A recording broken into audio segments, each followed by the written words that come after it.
Ego, Slendy, Ego, Slendy, hey. Hit it out the park.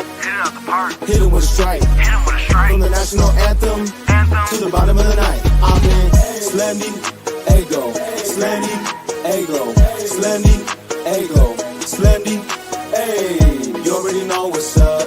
What's that? Another home run. But you know the job ain't done till we hold that trophy up. Hey. What's going on, everybody? Welcome to episode 484 of the Talking Friars podcast and YouTube show. Ben Fadden with you here. It is October 4th, 2023, and AJ Preller has spoken for the first time since the end of the 2023 season for the Padres, which obviously ended on Sunday in Chicago against the White Sox. Preller, he did not have an in-person press conference, but he had a Zoom press conference that just finished moments ago.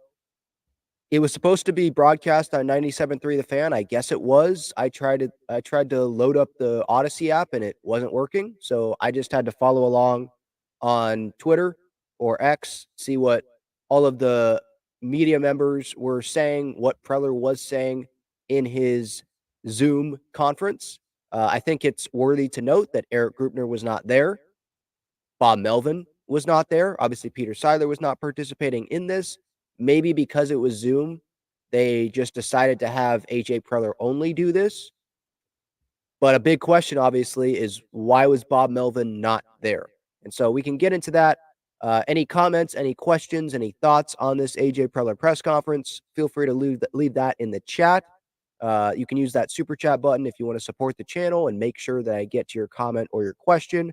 If you want to join the show, you can click that link that's pinned up at the top of the chat. If you have any thoughts on the Padres, any thoughts on what Preller said, feel free to do that. But yeah, let's get started here. The full video, I don't believe is out yet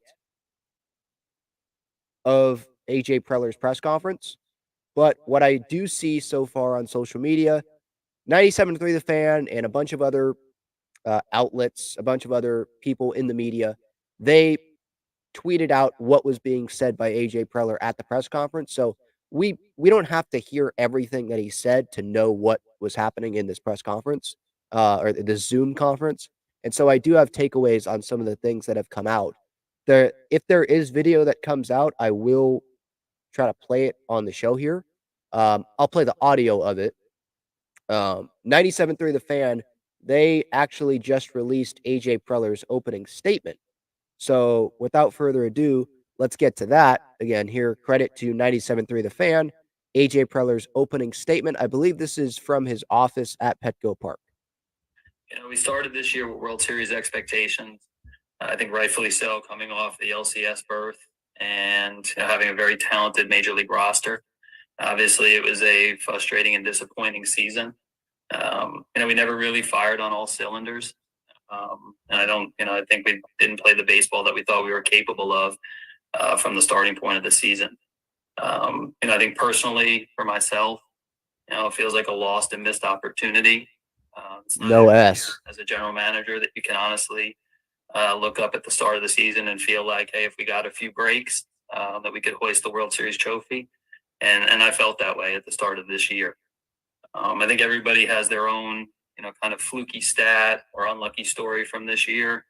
But I'm a subscriber to the belief that, you are what your record says you are. And ultimately, we're not playing baseball right now in October. I think we have some incredibly talented people in this organization. I think from our players to our major league manager, our field staff, high performance teams, our R&D groups, Peter Seidler as an owner, Eric and Caroline on the business side. We take our job serious, and I can confidently tell you that we're going to learn from this year and be better for it. Our minor leagues and our scouting group has done some really nice work this year, and I think that's going to put us in a better position for 24 and going forward. And the bar has clearly been raised in San Diego. I think that's a goal that we all had and that leadership team had over the last 5 seasons. And, I think, our group embraces those expectations, and embraces the idea that, that this season, ultimately didn't get to where we wanted to get to. And, our leadership group, I know it's going to be an all out pursuit from myself and from that leadership team, to get to where our incredible fans expect us to be here going forward, which is playing both postseason baseball at this time of year. We started. All right. So there's AJ Preller. Made sure to mention the minor leagues, but to be honest, AJ, I don't think that Padre fans want to be hearing about the minor leagues right now when you were supposed to be playing in October right now, playing baseball games, or preferably not playing right now and starting your postseason later this week, like the Dodgers, like the Braves, because that was like our expectation going into this season. So yeah, of course, he's going to say that, yeah, this felt like a lost year, all that. That was his opening statement. That's the video that I have so far from 97.3 The Fan. Now, I think it's important to, before I get to what 97.3 The Fan, like going through their Twitter and what was put out there, what I want to get to is the big question that I have here from AJ Preller's Zoom conference. There's other questions on things that he said and some takeaways that I have. But the main question that I have coming away from this Zoom conference from AJ Preller, where is Bob Melvin? Why was Bob Melvin not jointly with you at this Zoom conference? Why was there not a in-person Petco Park press conference like last year? Was it just because Bob Melvin had a dentist appointment and he'll have an end of season Zoom conference with the media himself later this week or something? Or was it purposeful on Bob Melvin's part, like saying, I don't want to be a part of this? I don't want this to seem like we're best buddies. Like, is he making that clear? Is it Bob Melvin? Is it we're not 100% sure that he's going to be the manager in 2024? So Bob Melvin doesn't want to go be on a end of season press conference, making it seem like he's going to be the manager in 2024. AJ Preller said in this press conference that, yeah, Bob Melvin's our manager. He's our manager going forward. But he didn't comment. I don't believe he commented really, didn't go in depth on if there's interest from other teams, what would the Padres do? Like if the Giants, for example, showed interest in Bob Melvin, what would the Padres do? Would they automatically deny that? Or would they be interested in talking out maybe a trade or something? I don't think AJ really went through that. He didn't go in depth about the possibility. He says, or 97.3 The Fan here says AJ Preller declined comment on what the Padres would do if there's interest in Bob Melvin from other organizations. So that's my initial thought is it's like, well, I would think the Giants are going to show interest in Bob Melvin, at least to start, right? You miss 100% of the shots you don't take. What about the Angels? There's other openings that I think that teams will show interest and see if they could work out a trade because they know that the relationship between Preller and Melvin isn't good. Maybe Preller has someone that he wants to bring in and be the manager. And if they can work out a deal, and if Bob Melvin wants to go to that place, Preller can be like, Melvin didn't want to be here. He wanted to go to that place, and I wasn't going to withhold him from that. I want what's best for Bob. He can go and say that, right? So it's curious to me. Why was Bob Melvin not at this end of season Zoom conference? Why was Eric Grupner not at this end of season Zoom press conference here? Zoom media availability. Because Eric Grupner, isn't he viewed as like the chairman of the team right now in terms of like people being in the building at Petco Park? Because Peter Seidler is obviously recovering from the medical procedure that he had recently, so he can't be there at Petco Park every day. Isn't Grupner that guy? So why was Grupner not there? Why was Melvin not there? I don't know if this was Bob Melvin. Maybe he just had something to do today at this time. By the way, the media, they got alerted of this Zoom meeting that was going to be happening with AJ Preller, I think less than 2 or 3 hours before it actually happened. So there was not a day's notice even. There was not a long notice for the media that this is happening today. It happened at 11:45 a.m., started then, and it probably went I would say like a half hour, maybe a little bit more than a half hour. And they got alerted of it this morning. So was this AJ Preller just putting together this Zoom session and just saying, I'm going to do it here? And Bob Melvin didn't know about it until like very late notice. So he was like, no, I can't do it. I'm busy today. I already had plans or something, because he has a life too. It is the off season. So I don't know where he is. They had that meeting at Petco Park, which was overblown according to AJ Preller. That's what he told the media here. So I'm just wondering, to me, Bob Melvin not being at this Zoom session, that still says like it's not like their relationship is amazing. AJ Preller might say it's not a problem and it's overblown and they talk 4 to 5 times a day, but I'm sorry. When Bob Melvin tells the media, it's fine. The relationship's fine. It's not like he's speaking glowingly of the relationship. And then you got all these reports coming out. And AJ Preller can sit there and say, well, these anonymous sources, he's not putting too much stock into the anonymous sources, the unnamed sources, right? Not much credibility to that. Well, what? You think that they're going to put their name on it when they work under you in your front office and they don't want to get fired? Or they work in the organization, maybe under Bob Melvin, or they're a player in the clubhouse. They're not going to put their name on it. Why would they do that? And it's from multiple reporters, multiple writers that are there every day that have sources in that organization. I'm going to believe those people more than I believe AJ Preller saying it's overblown. Is it a little bit overblown a little bit? Probably, yes. But is it as overblown as Preller may want to make it out to be? Probably not. They're not best buddies. They don't agree on, they probably agree on some things, but there's definitely a lot of disagreements there. That's definitely what it seems like. And if everything was perfectly fine, wouldn't they just have an end of season press conference at Petco Park in person, like pretty much every other team does? What team held an end of season press conference on Zoom? Who else did that?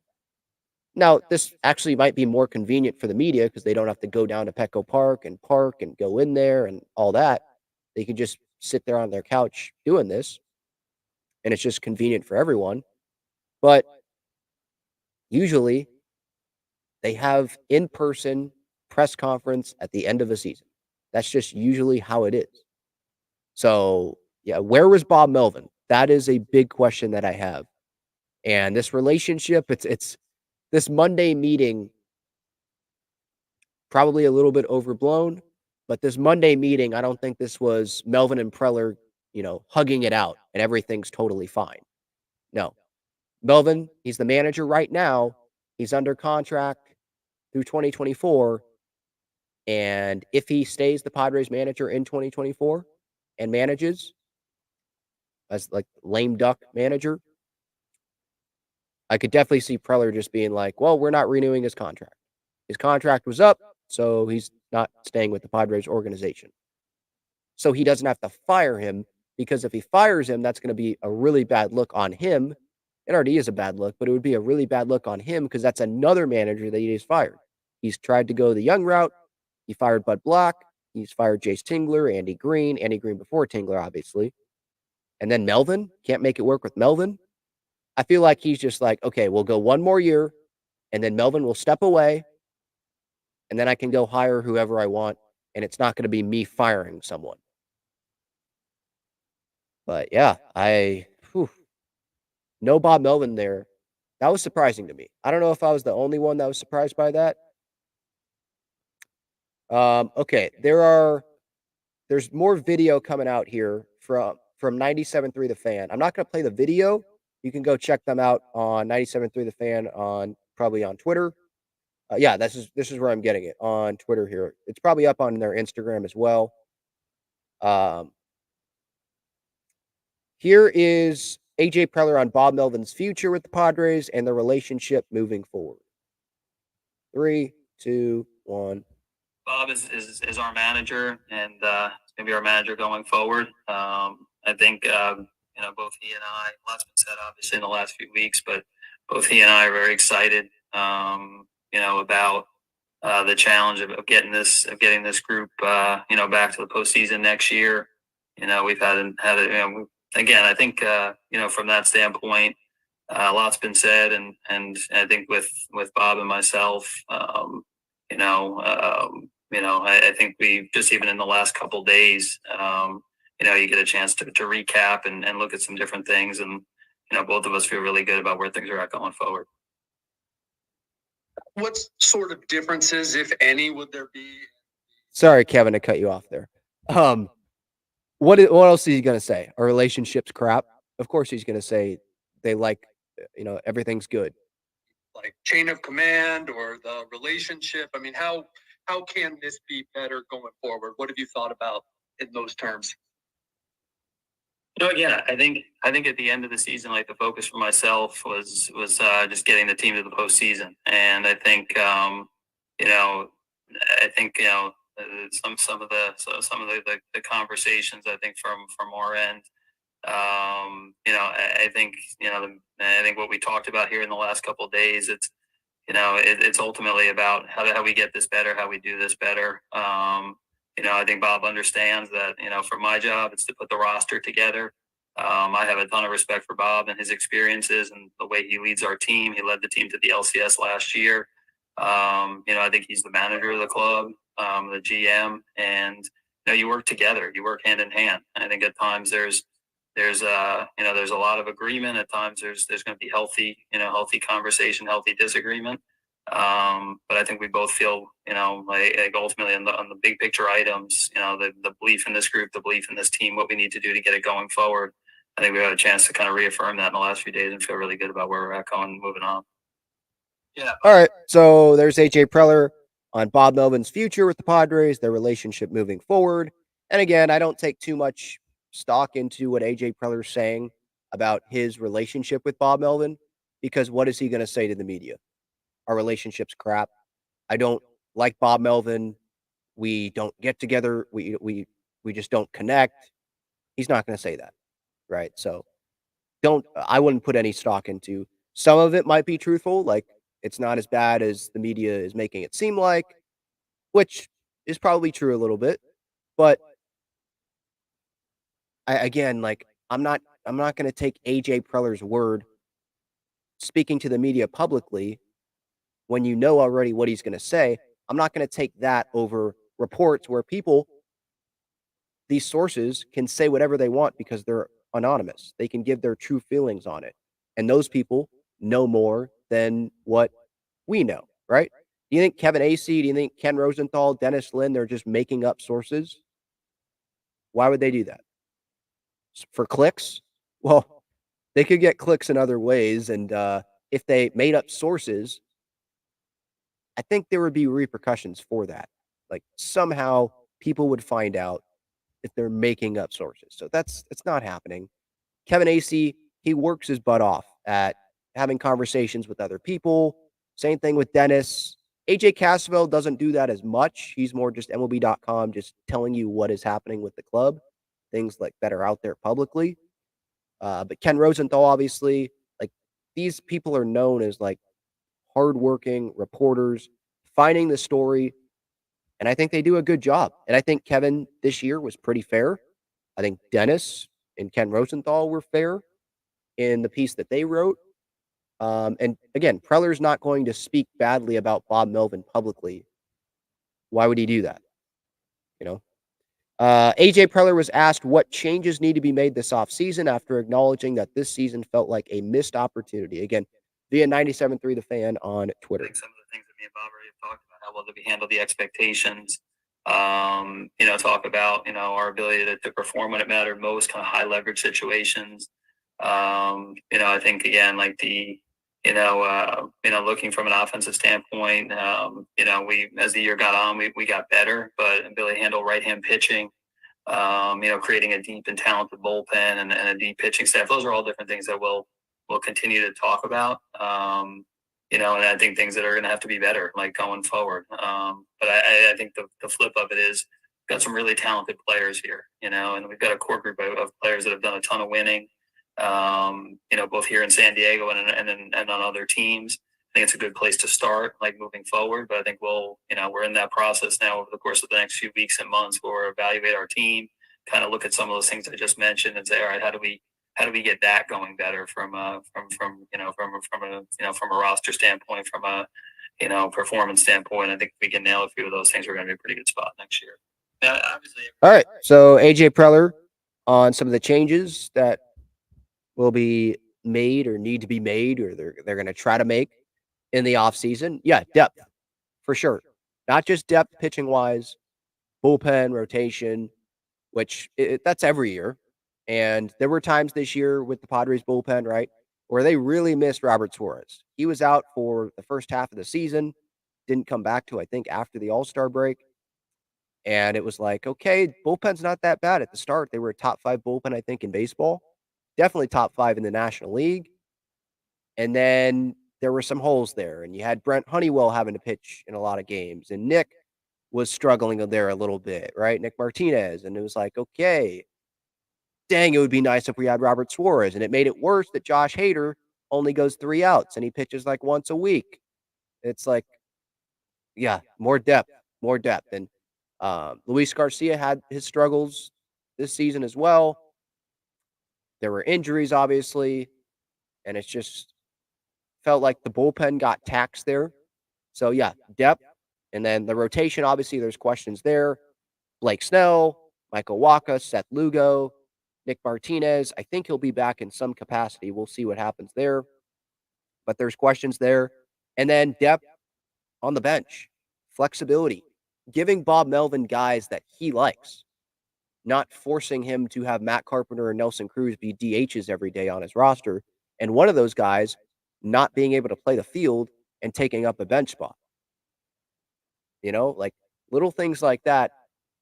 Like I said the other day, have more communication with Bob Melvin on what he wants. I'm not saying Bob Melvin, you give him the reins to be the GM and go make all the moves and decide what players the Padres get. But have communication with him on, these are the guys we're looking at. Who are your favorites? What do you think that this person gives to this organization better than what this player would give? Like little things like that. Maybe those things happened in the offseason. Maybe they didn't. Or maybe sometimes they did and sometimes they didn't. And Melvin's like, I'm not a big fan of this guy. Maybe you should have talked to me before you made this move. Because guess what? Now you've handcuffed me. And I'm not using this guy very much because he's not as versatile as maybe someone else if you would have brought someone else in. So 97.3 The Fan, they're also putting out some more content here. Just going through, let's see. What he makes of the depth, what AJ Preller makes of the depth issues and how those issues can be addressed this offseason, especially if payroll is reduced. We need to build the team saying, hey, I don't know. I mean, I think there's, again, I think we always try, from the team, it's you've got to have like really, if you're going to win a World Series, you need to have, supremely talented players and a lot of them. So, I mean, I don't think there's anything different from a team build standpoint. We didn't build the team saying, hey, we're looking to have, 4 superstar players and, that's it. I mean, I think from our standpoint, we look up and, you look at a Ha-Seong Kim, what he did, guys like Cronenworth and Grisham, guys like Campusano and his development, Gary Sanchez. I think 1 through 9, there's we feel like we have a good team, and there's a lot of different ways to build it. There's teams playing in October right now that if you look at production from players 9 through 13 on their roster, is very minimal, but the top 4 or 5 guys perform very well. There's other teams that 1 through 13 have a pretty good equal balance and blend. So there's no one way to get there. Every year is a little bit different. I think for us, this year we didn't get there, and I think next year is going to be a different year, different team, different players.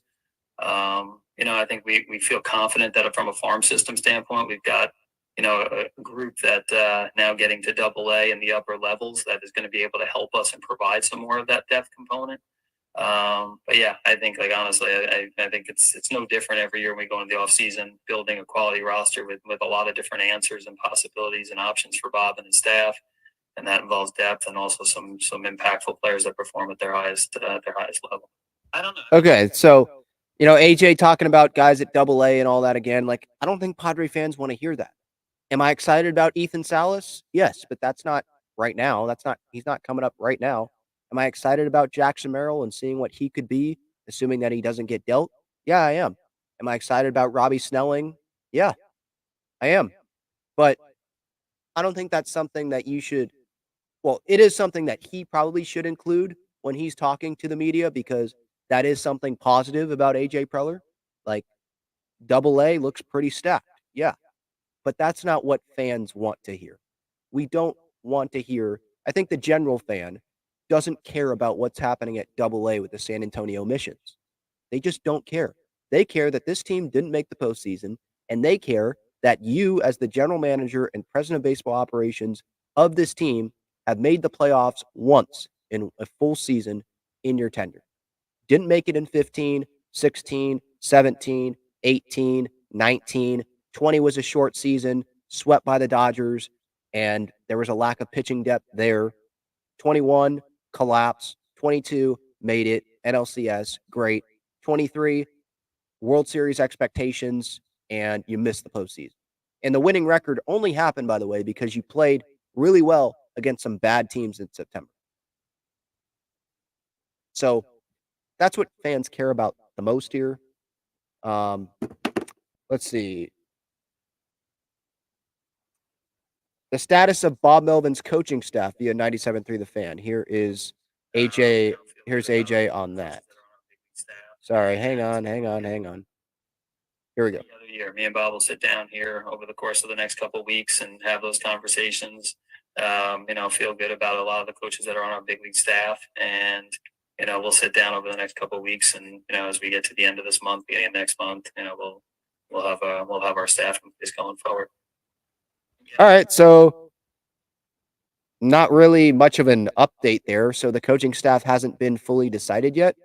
If we look at the Padres coaching staff, like who is going to be staying, who is maybe going to be going, like who could be fired, I guess.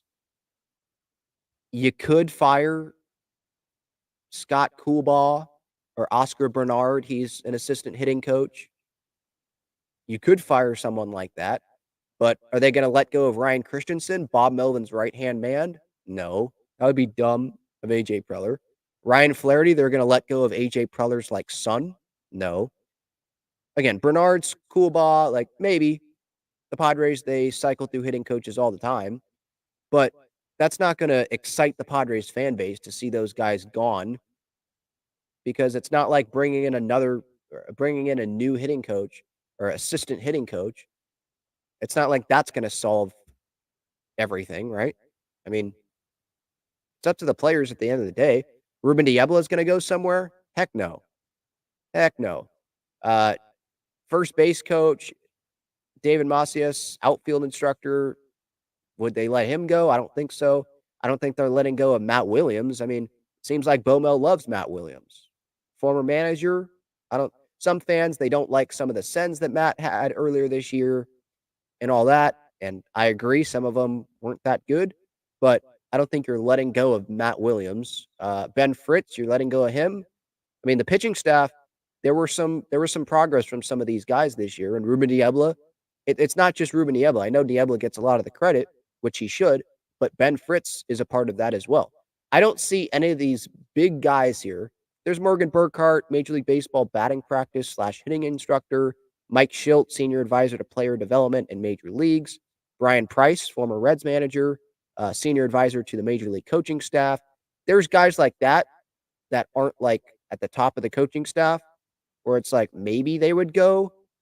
But let's say Mike Schilt, if he goes, or maybe it would be mutual parting of ways. I don't know. Is that going to be that good of a look on AJ Preller? If a former manager's no, I don't want to be on Bob Melvin's staff. I don't want to be a part of this organization anymore. That's not the best look. So it feels like to me the coaching staff is going to remain pretty much the same here. Again, assuming that Bob Melvin, yes, is the manager going forward. AJ Preller said he's the manager, but again, Bob Melvin wasn't at this press conference, at this Zoom media conference today. So it just makes me wonder why. Is it fully guaranteed that he is going to be back? Is it guaranteed that the Padres are going to block? Preller would block 100%. The Giants from asking if they could talk to Bob Melvin, the Mets or the Angels or another team asking if they could talk to Bob Melvin. Because it feels like Preller would rather have someone other than Bob Melvin be the manager of this team. And he's just waiting for the contract to end in 2024, at the end of 2024, so he can be like, contract's up, Bob Melvin, he's deciding to go somewhere else, and so I'm going to bring in another manager. I didn't fire Bob Melvin. It feels like that's what he's just waiting for. So, yeah, AJ Preller here on if payroll will be reduced heading into next season and how that would impact constructing a roster. Again, we haven't gotten a payroll number yet. I think every year, it's the next couple of weeks is more of a review process. I'll let AJ continue here, but he's not going to tell you. That's another thing. Like some of these questions, the media knows the answer that's coming, but they have to ask the question. They're not going to tell, Preller's not going to tell the media. He's not going to tell the fan base because he knows this is going out to the fans. He's not going to tell what the payroll number is, even if they know. Maybe they don't know, and they're just starting to plan right now, and they don't know. But they're not going to tell us the payroll number because if they say anything lower than what it is, they're probably going to get knocked for it. If they say $200 million, they're probably going to get knocked for it. And there's just some things like you don't want out there to the public about your payroll, and because that could impact free agency and all that. Agents and other clubs know, okay, this is the number, this is how much they have to spend, so let's go to another team because we're not going to go to the Padres because they don't have the money to spend on us. Stuff like that. They're not going to say it. Roster where we're at. Sit down with Bob and the coaching staff, get their take and feedback. I think that's really the next steps for us over the course of the next few weeks. And I think as we get into November, we get a better sense of where things are at from a payroll standpoint. Peter at that point in time will establish, hey, this is where we're at exactly. And then I think we'll get into the off season, and part of that is determined by who's on the market, what trades present themselves. We have the ability to adjust depending on what situations and what players present themselves. So no real difference to what we've done in the past. I think use the next few weeks to kind of review and figure out where we're at on some different things. Get prepared for the off season. As we get into November, we'll get more of a definitive idea of where we're at payroll wise, and then we adjust as we go from there. Okay, so again, he's not going to tell you the payroll. And AJ Preller, he does a really good job at saying a lot of words, but not really saying anything. There's a lot of and just dancing around questions, which that's what probably a good GM does, a good leader of an organization does, is dance around some questions. Because there's some questions that if you say something and you say something that's actually on your mind, that's going to create a headline and a bunch of people are going to talk about it, like myself and like the fans here watching live on YouTube. Like that's just what's going to happen. So it's just better if you dance around some things and give the most general answer as possible. And if you don't have to answer the question, if the media gives you an out with how they ask the question, then you take that out. And Preller, he does that. AJ was asked what changes he expects to be made with respect to the front office. I won't play that because I can just go through 97.3 The Fans, and that's what I'll do now. In fact, I'll go through 97.3 The Fans social media here because they did like a play-by-play of the press conference here. So I'm going to start where I pretty much left off with the video clips that they've been uploading here. Bob Melvin, he's going to be back. Both men are excited about the challenge of getting this group back to the postseason. Declined comment on if there's what the Padres would do if there's interest in Bob Melvin from other organizations. Team hasn't gotten the payroll number yet. Here's the front office thing. AJ Preller says that they have good people throughout the front office and player development side and look to improve the organization each offseason. They're open to adding people, but feel like they have a good group right now. which I think a lot of Padres fans would say it's clearly not good enough. There's a lot of people that just agree with you instead of having pushback, because that's what some of the reporting has been. About Blake Snell, AJ Preller says that Blake Snell had a Cy Young caliber season and he hopes he wins it. Preller said there's high interest from the organization in having a pitcher like Blake in their rotation. They'll sit down with Blake and Scott Boras this offseason to discuss his future, which that's obviously what he's going to say. It's another one of those where it's like, what do you expect him to say? Yeah, we're not going to have conversations with Blake. He's not coming back. There's no way he's coming back. Good luck to him.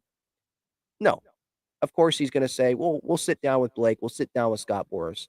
And it's the same thing with Josh Hader. AJ Preller says that Josh Hader is one of the best in the game at what he does and will garner consideration for Cooperstown one day. And he needs one of those, you need one of those kind of guys on your team. Preller said they will have conversations with Hader and his agent this offseason. So it's the same thing. Like, yeah, we're going to show interest. Of course, we'll show interest. But of course, that's what he's going to say to the media. He's not going to say, we're not going to show interest in Josh Hader. We're not going to show interest in Blake Snell, because that would also hint that, yes, you were definitely lowering payroll. And yeah, you're just not going to say that. Now, when Preller said here, they will have conversations with Hader and his agent this offseason. Conversations, question mark. To me, it's like, you mean one conversation? Like, what are you asking for, Josh? And Josh is going to reply $100 million. And AJ is going to probably be like, yeah, I can't do that. Sorry. Thanks for pitching for us in 2022. We're going to have to go the more efficient, cheaper, cost-efficient route here. That's what I imagine that being. Or maybe Preller checks in before Hader signs with the team. So what are they offering you? Oh, 100 mil? All right, I'm out. And then with Blake Snell, it's going to be more than what Carlos Rodon gets, I imagine. And Rodon got over $160 million from the Yankees in the offseason. And the Padres just aren't in that spot, probably, to go give Blake Snell, let's say he's asking for $180 million. I'm just throwing that number out there, but let's say he's asking for 180. Maybe he starts the asking price is like 200. I don't know. Coming off a Cy Young season, it's Scott Boras. This is his one shot at getting a ton of money in this big free agent contract, right? So, of course, he's going to try to get it, and I don't blame him. But whatever the number is, the Padres, I just don't see them being like, oh, yeah, let's go. I want to give you that much money, Blake. Yeah, all in on that. When you've got so much money already tied up long term, you want to give $180 million, let's say, to Blake Snell long term when he's had one great season here, but the other seasons in San Diego have been inconsistent. They have. First half of the seasons, 2021, 2022, it's been rocky. It's been inconsistent. It's not like this guy's going to be guaranteed to give you 6-7 innings every outing.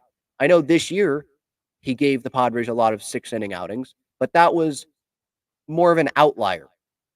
Just like the Padres' postseason success last year, that's more of an outlier in AJ Preller's tenure. Blake Snell being consistently dominant this year, going 6 innings, more than that sometimes, that's more of an outlier on what Blake Snell has done in a Padres uniform overall in his tenure. So, yeah, these Blake Snell, Josh Hader conversations that are going to be happening here, I would imagine it's not going to be very many conversations. And the length of these conversations are not going to be very long, because there are going to be other teams out there that have money to spend. And there's going to be one team out there that will give Josh Hader whatever he wants because they want to have that big name in their bullpen. And the Padres, I don't think that's very smart of them to do that. And Blake Snell, I'm going to miss his Don and Mud interviews. I'm going to miss him pitching like how he pitched this year, if that's how he pitches in the future. But the payroll situation, this is like a warning to the Padres. I think this should be how Blake Snell pitched this year. It's not going to happen again.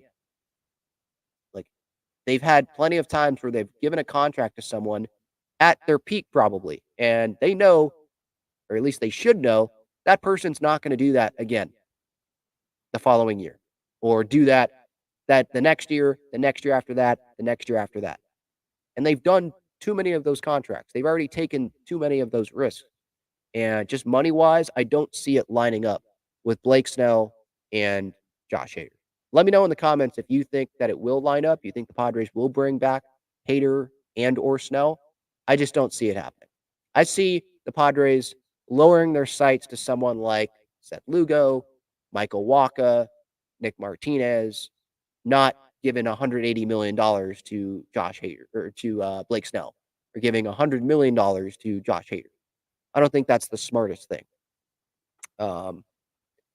Preller declined to comment on potential contract extension discussions regarding Bob Melvin, as is their policy regarding all contract discussions.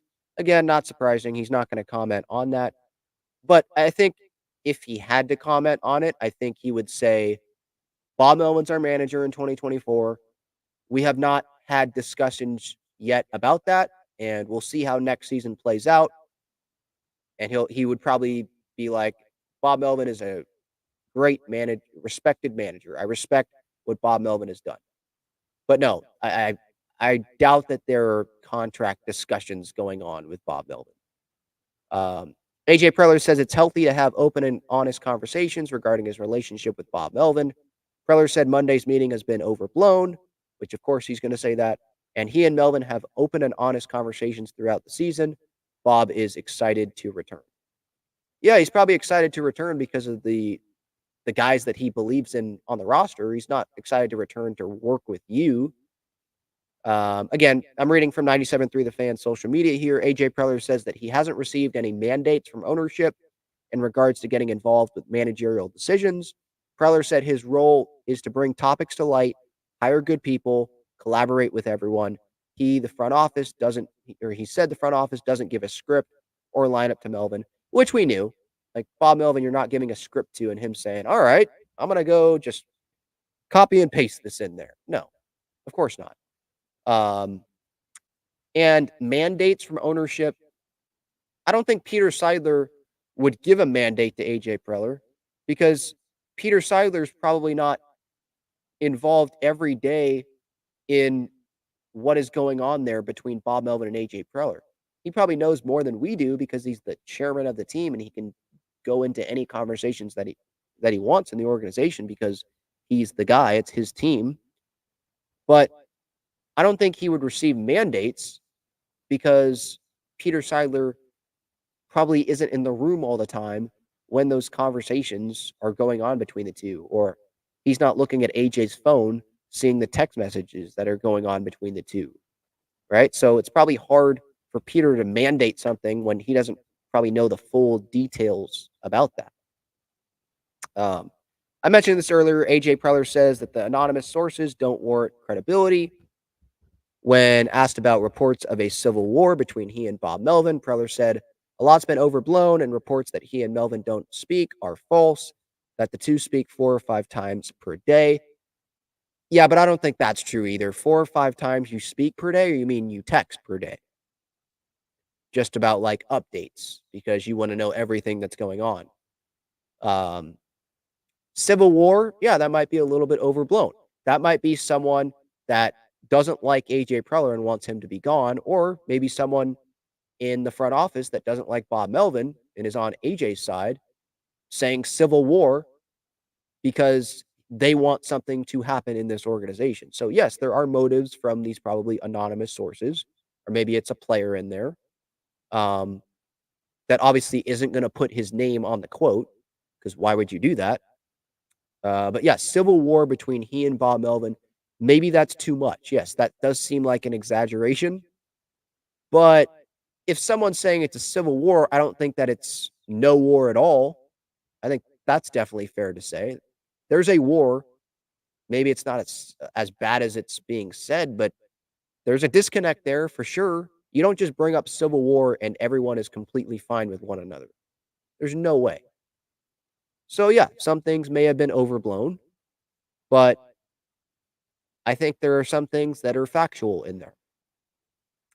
AJ Preller says that Juan Soto is a dynamic offensive force with the ability to get on base and do damage. Preller said they'll speak with Soto and his representation about where things stand regarding his future and see if the two sides can find common ground.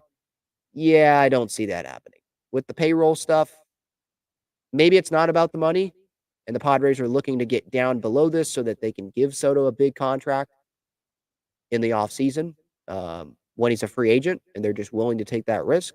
Maybe Peter offers him $470, $480 million in the offseason or going into spring training and is like, take it or leave it. And then the Padres can have Juan Soto in a walk year, get the performance out of him, and then see what happens in free agency. Maybe that's what happens. But yeah, of course, Preller's going to say he's going to speak with Soto and his representatives about where things stand. And where things stand right now, I imagine, is Soto is set on being a free agent. He'll probably say, I'm open and having conversations with you about an extension, but I'm focused on getting better in the offseason. And right now, as of things stand, I'm a free agent after this season, unless you make an offer that I cannot refuse.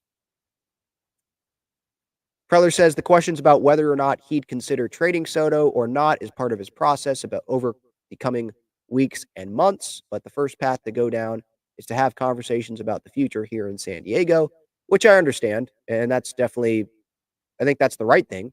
You should have conversations about the 2024 roster before having conversations about Juan Soto long term, because Soto is guaranteed on the roster in 24 if you don't trade him.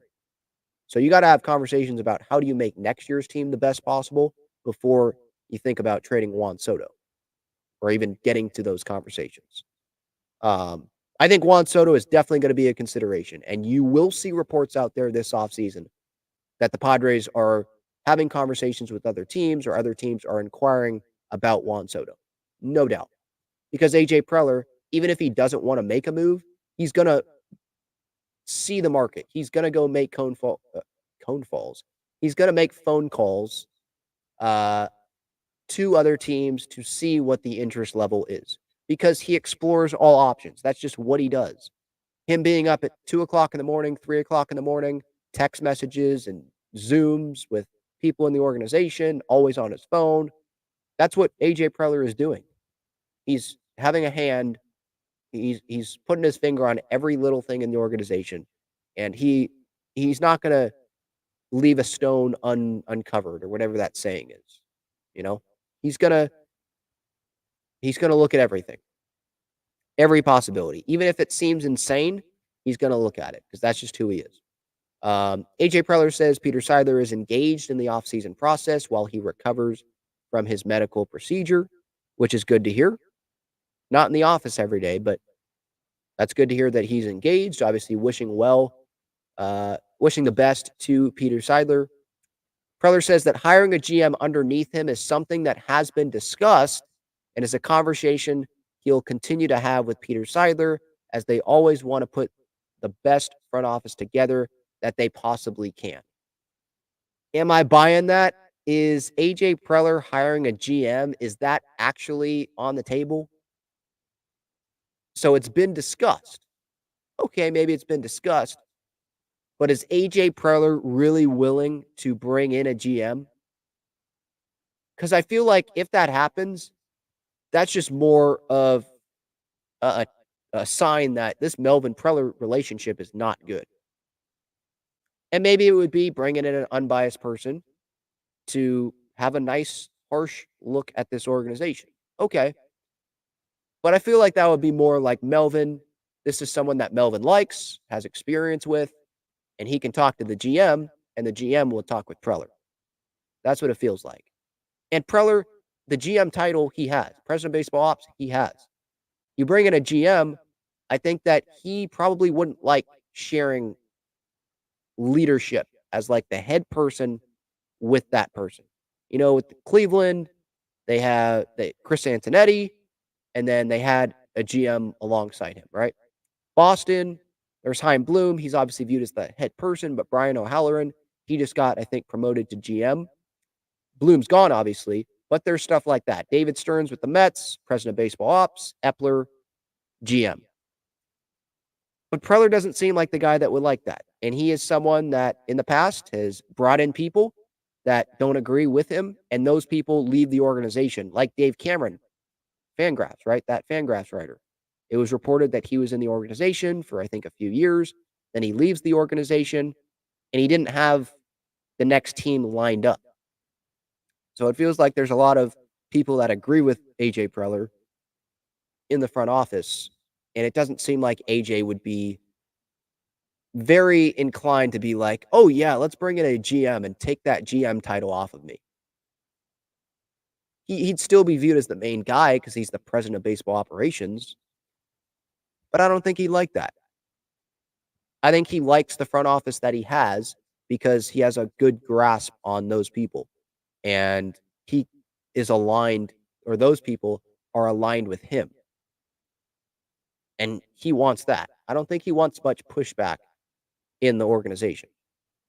So I think that it's a possibility. Maybe it's a possibility that Peter Seidler has like pressed on AJ, like, think about this. But he'll probably leave the decision up to AJ Preller, which may not be the best thing. I don't think a GM is going to get hired. Preller is the GM. He's the GM and the president of baseball operations. I don't think a GM is going to get hired because I don't think Preller would like that. And Seidler loves AJ Preller. So I think they're just going to trust AJ. They're going to trust the front office. Hopefully there's better communication between Preller and Melvin. And things can work out better, obviously, in 2024. That's how I see it working out right now. I'm thinking that AJ Preller was like trying to defend why he still has this position with the Padres. He says since 2020, he's tried each season to put the Padres in position to play deep into October. When asked why he's the right person to continue leading the Padres, he adds that the team has been competitive and he's brought plenty of talented players in the organization. And guess what, AJ? A lot of other GMs and presidents could say that same thing as well, and they ended up getting canned. They've already been fired. You will be going into your 10th season next year as the GM of this team? Yeah. I hope that there were some pretty talented players brought in a decade of you being the GM. That doesn't set you apart. What fans care about the most is winning, and there simply hasn't been enough winning with you being the GM and president of baseball operations of this team. He said it in the press conference, like he believes in like the results, the wins and the losses. And you count up AJ Preller's record, even since 2020, it's not that great. Not that great. On Trent Grisham, he says the team feels he's capable of more offensively. Preller highlights Grisham's Gold Glove caliber defense and has shown flashes of production at the plate. He adds the goal is to help him improve in the offseason. Obviously, that's what he would say. He's not going to go say, yeah, we think Trent Grisham is garbage. Yeah, we're going to try to trade him in the offseason. He's not going to say that. So it was a lot of front office speak.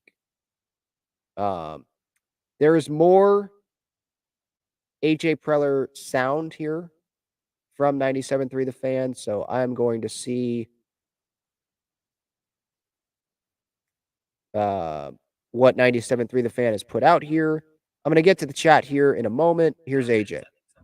From Monday, I think that's a little bit overblown, honestly, too. I mean, we do that every year. I mean, Bob and me last year, kind of a very similar conversation following the NLCS, where it's just a recap on where things are at, more of a preview of setting things up for the future. So, again, I think from that standpoint, it's always healthy when you get a chance to sit down and talk open and honestly. We do that a lot during the season as well. So, again, I think, I'm not speaking for Bob, but I know he's excited. It was his words yesterday. And, I think both of us, looking forward to tackling the project of the offseason. All right. So, okay. Like I said earlier, maybe their meeting was a little bit overblown. It probably was because that's just what happens with us fans. We overreact to things because we don't know everything that's going on. All we see is a report from Kevin Acee about their meeting on Monday, and we hear about it from Dennis Lin, and it gets talked about. And we see that, okay, Eric Grutner's involved and other people in Seidler's equity group involved, private equity group. And it's like, that must be pretty serious then. I don't think that type of meeting happens every year. Every year, I don't think so. So I don't think this was just like a every year thing. Like, oh no, everything's fine. It's pretty clear not everything's fine. AJ was asked. Oh, this is just about the ownership mandates thing again. It's there are conversations. It's I think the process for myself, it's about throwing topics on the table, hiring talented people, again, like making sure that we have a good process for our decisions. We do that up and down throughout the organization. And again, you have to as a GM and a manager. There's no organizations where it's like, hey, the GM does this and the manager's that. There's no collaboration, no togetherness. That doesn't work at all. So I think from the standpoint, again, uh, I think there's a lot to be made. Give Bob his space to do his job as a manager. I don't feel like there's nobody from myself or our front office that, hey, this is the script, this is how you run the game, this is the lineup you have to run. I think it's more about, hey, here's like the do you have the resources? Here's like have some conversations, have some questions that are out there, and then when the game comes, it's full support. And that's the way we've gone about it. I think that's healthy. But I don't see any teams really that it's like, hey, the manager and the GM, nobody's, don't talk, let each other do their own thing. I mean, it's a together thing, it's a we thing, and I think we understand that, know that, and I think that's all part of the last few days as well. Again, I hope so. I hope it's a we thing, and it's more of a we thing in 2024, and the collaboration between the two is better than what is being reported. Bob Melvin, again, I'll point to when he was talking to the media. I think it was the final homestand of the season when he was asked about his and AJ's relationship, and he said it's fine. That's not the most amazing endorsement of AJ Preller. I think if he was asked that same question when he was in Oakland about Billy Beane or David Forst, he would probably not just say it's fine. He wouldn't just say it's fine. I doubt he would just say it's fine. I think he'd have some better things to say. AJ Preller on if he would consider trading Juan Soto this off season. That's honestly that's our process over the next couple of weeks is kind of figuring out directionally, hey, what's out there, what's not. We've never been a group that says no to anything, so I wouldn't read into that. That's just kind of like the way we operate. But again, like I think the first path is going to be to go down the road of having conversation with Juan and Scott Boras and kind of seeing where the head is at there. And we'll look at our roster, like from an overall standpoint. But we've got some really core key pieces that are in place going into next year. Juan's a huge part of that in the middle part of the order. And I think again, like any as we get into the off season, our first line with Juan is trying to see what this looks like with him being part of the Padres going forward. Yeah, and again, it's just a lot of predictable responses. I'm not going to play any more of this audio. I want to get to the chat. But first, just shouting out sponsors of the show. You can use code Talking Friars for $20 off your SeatGeek order. You can also use that code or click the link in the description for a 100% deposit match up to $100 on Underdog Fantasy. We got a lot of postseason baseball going on, so a lot of pick'em opportunities there. And then BreakingT.com, click the link in the description. Some great San Diego sports swag, Padres, Aztecs, Wave, Gaglione Bros. They have the best cheesesteaks in San Diego. I mean, just plain and simple. Amazing garlic fries, so you can check them out. Their main location is on Friars Road. The link to their website is in the description. And Foco, they got some great Padres bobbleheads and collectibles there. So make sure to check them out. The link to that is in the description as well. All right, without further ado, let's get to the chat. I'm not going to be able to get to everyone. Probably go for another 5-10 minutes, I would think. So I'm just going to scan through this chat and hopefully get to some of the big questions and comments here in the chat. Yeah, Odyssey was down. Yes, it was broadcasted live, I guess, on 97.3 The Fan, but I loaded up the Odyssey app and it didn't work. So, yeah. So hopefully that was the first time that you were hearing AJ Preller speak, and so it's like good reaction that you're getting. You have some of your own reaction, and it wasn't just words that you're seeing on social media. Yes, of course. Meet Mido Machine for doing this. Of course, thank you for being here. Um, yes, Bomel is coming back. Yes, Devin, I am feeling a little bit better. Yes, hopefully, I'll be back to being much better. By the end of the week here. Thanks for asking. James says I was joking about the Zoom call saving money.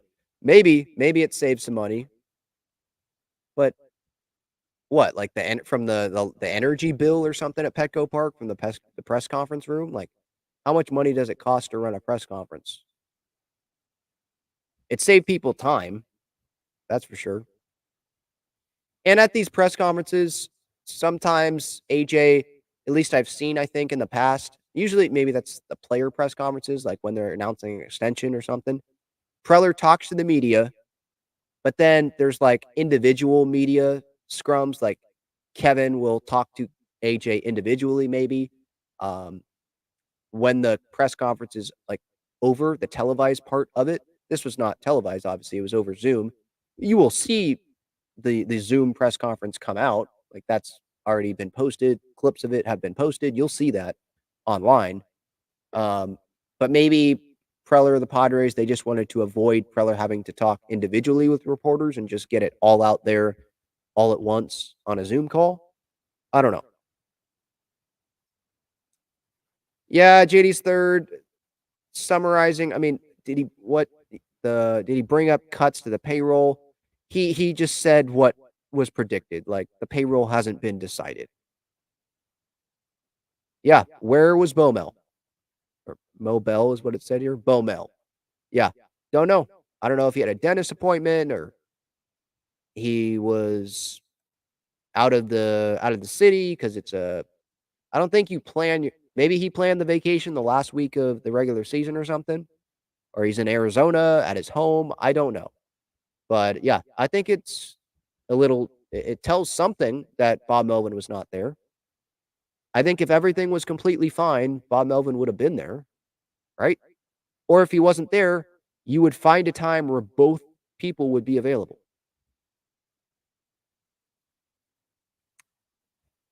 All right. Going through the chat here, just kind of going fast through the chat here.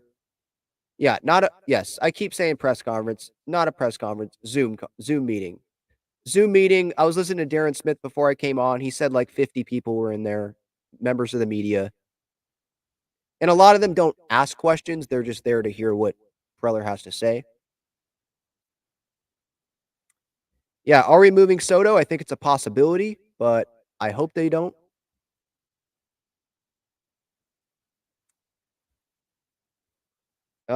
Let's see here.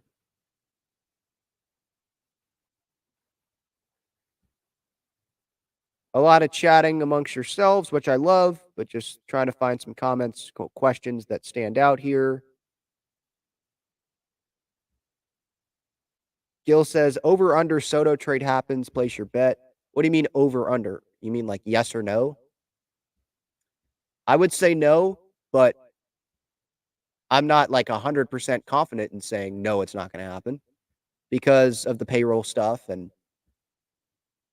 Preller could spin it if they trade Soto. He could spin it as we believe in the guys on this roster. We still have a lot of talent on this roster. The guys we're getting back strengthens our future, and they can help us this year if he gets a major league piece back. And Juan Soto, we couldn't get an extension done, so we're just thinking that this is the best thing for our organization now and in the future. We think that now we still have a good team. He could probably sell it like that, and that's how he would try to sell it. This improves our already strong farm system. I hope it doesn't happen. I want to see Juan Soto in a Padres uniform at the start of 2024 and give it a shot, but I'm not 100% confident that, oh, yeah, Soto's not getting dealt. I'm not going to say that. I'm not guaranteeing he's not getting dealt.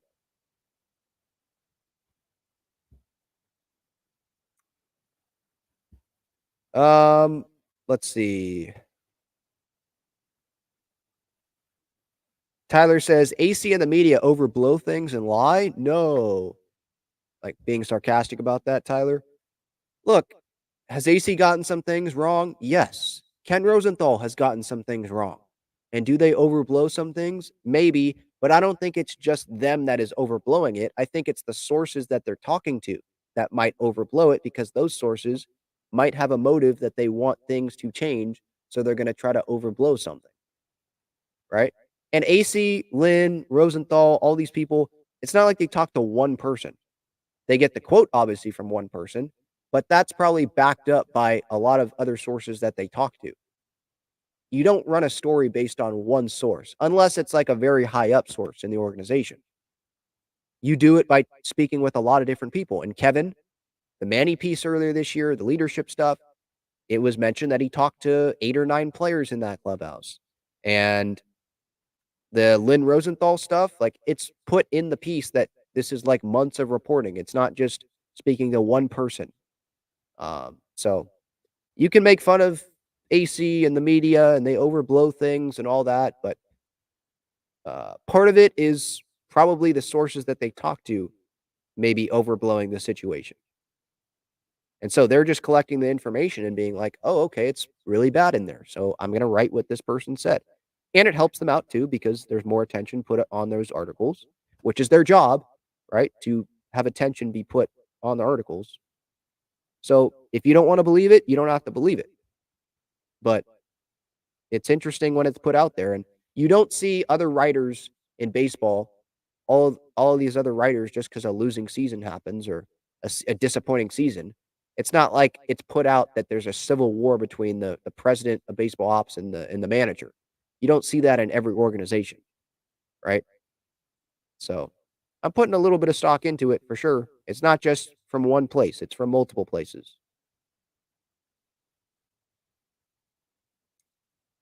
All right, I think that's going to do it. Talking Friars episode 484, just reaction to AJ Preller speaking to the media. Again, my big question from this, where was Bob Melvin? Why was he not there? Why was Eric Grutner not there? Why do a Zoom conference instead of one in person? Some questions there.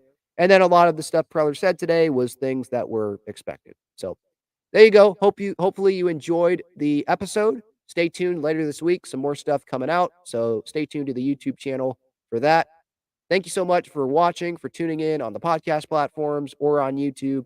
I appreciate it. Have a great rest of your day. Enjoy some of the playoff baseball. See ya.